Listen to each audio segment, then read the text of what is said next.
Good morning students, class है आपकी 8 subject है आपका साइंस। चैप्टर आज हम करने जा रहे हैं 12। नेम है फ्रिक्शन। फ्रिक्शन जो है एक टाइप की फोर्स है। फ्रिक्शन जो है वो एक टाइप की क्या है, फोर्स है जो अपोजिट साइड में लगती है। Force of friction oppose the motion of the object. Meaning क्या है फ्रिक्शन का कि जैसे कोई चीज है, मान लेते हैं एक टेबल है आपके पास, उसके ऊपर मैंने एक बुक रख रखी है या कोई बुक्स रखा है, मैं इस साइड इसको पुश करने की कोशिश करता हूँ तो इसके अपोजिट साइड फोर्स लगती है, जिसकी वजह से हमें फोर्स लगानी पड़ती है उस चीज को मूव करने के लिए। वो फोर्स क्या होती है, फ्रिक्शन फोर्स होती है। वो फोर्स क्या होती है, फ्रिक्शन फोर्स होती है। फ्रिक्शन फोर्स जो है वो स्मूथ सरफेस पे कम लगती है और जो रफ सरफेस होता है जैसे बोर्ड हो गया, ठीक है, या फिर आपकी टेबल का अपर पोर्शन हो गया, सड़क हो गई।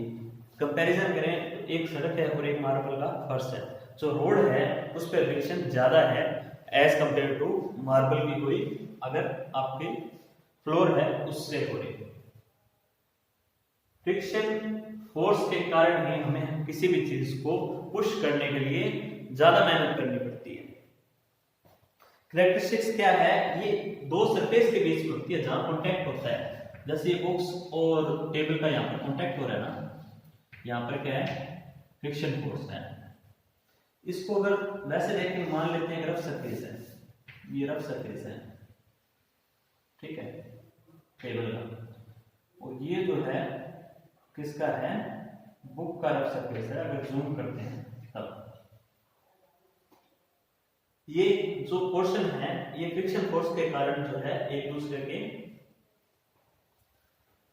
जो है अपोजिट साइड में फोर्स लगेगी तो ये फंस जाता है एक दूसरे में रफ सरफेस के कारण। जब हम फोर्स लगाएंगे इस साइड, हमने फोर्स लगाई इसे पुश करने के लिए, तो अपोजिट साइड फोर्स कौन सी लगी, फ्रिक्शन फोर्स लगी।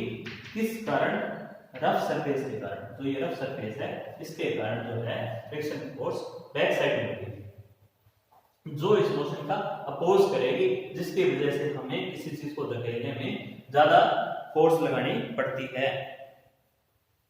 जब ये सरफेस जितना रफ होगा उतनी फ्रिक्शन फोर्स ज्यादा होगी, जितना ये स्मूथ होगा उतनी फ्रिक्शन फोर्स क्या होगी, कम होगी। जैसे कि एक मार्बल का फर्श है, ठीक है, कोई चीज को स्लाइड करना इजी है, जैसे कोई चेयर है, टेबल है, उसको स्लाइड करना इजी है। जबकि अगर आपको वही चीज रोड पर करनी पड़े तो रोड पर वो काफी मुश्किल से होती है। उसके बाद क्या आता है आपके पास, मैग्नीट्यूड ऑफ फ्रिक्शन।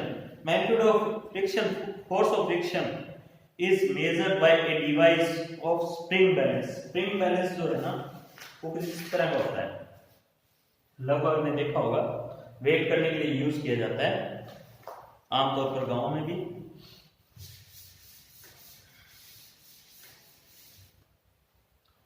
इस तरह का होता है,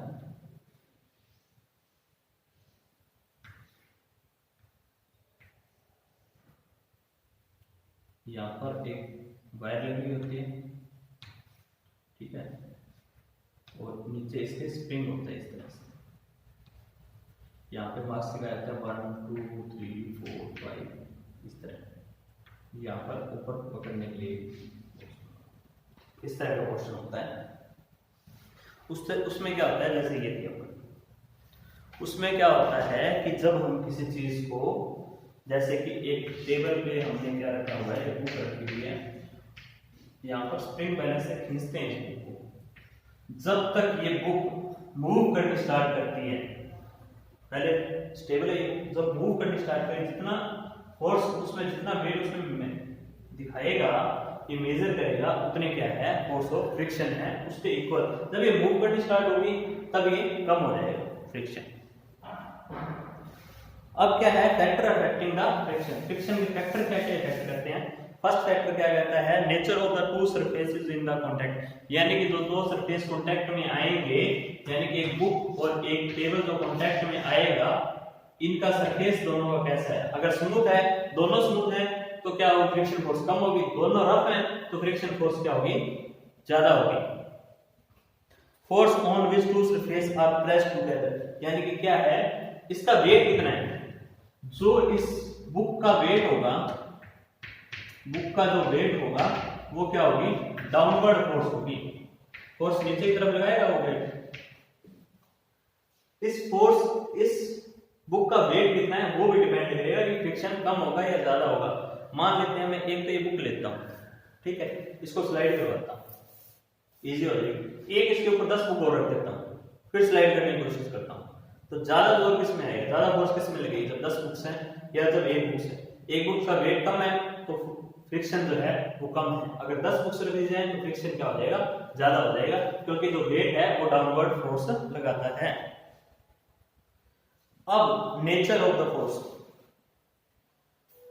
पहला क्या है, नेचर की कैसा है उसके डिपेंड करता है। दूसरा क्या है कि उसका वेट कितना है या डाउनवर्ड फोर्स कितनी लगती है।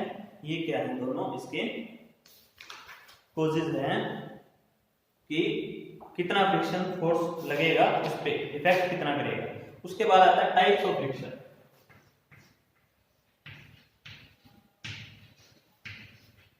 फ्रिक्शन मेनली 3 टाइप का होता है। फर्स्ट जो टाइप है वो है स्टैटिक फ्रिक्शन।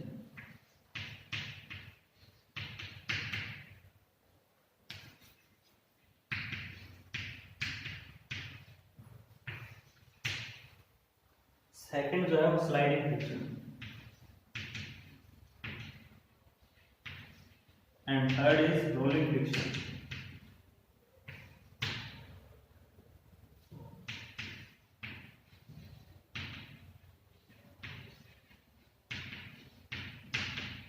एक एक करके एक्सप्लेन करते हैं। पहला स्टैटिक फ्रिक्शन। स्टैटिक फ्रिक्शन क्या होता है, it is the friction between two surface of the object start moving from the rest to state of rest. यानी कि क्या है कि मैंने एक टेबल पे एक बुक रखी हुई है, एग्जांपल एक ही रखते हैं, जितनी फोर्स इस पे मैं लगा रहा हूं जब तक कि ये मूव नहीं कर रहा, ये जो बुक है ये आगे मूव नहीं कर रही, जब तक जो फ्रिक्शन लगेगा वो क्या होगा, स्टैटिक फ्रिक्शन होगा।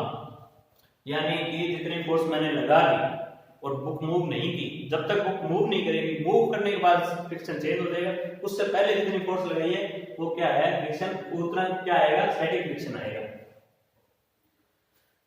It is a force required to start moving the object, यानी कि मूव स्टार्ट करने के लिए जितना कि कोई ऑब्जेक्ट को मूव करने के लिए जितनी फोर्स लगेगी, यानी कि स्लाइड करने के लिए जितनी फोर्स लगेगी, जब तक कि वो मूव करना स्टार्ट नहीं हो जाता, वो क्या है, स्टैटिक फ्रिक्शन है। उसके बाद आता है स्लाइडिंग फ्रिक्शन। नेक्स्ट पार्ट आ रहा, एक बुक जो है मूव कर रही है, ठीक है, तब जितनी फोर्स लग रही है वो क्या है, स्लाइडिंग फ्रिक्शन है। इसका क्या होगा, रेस्ट टू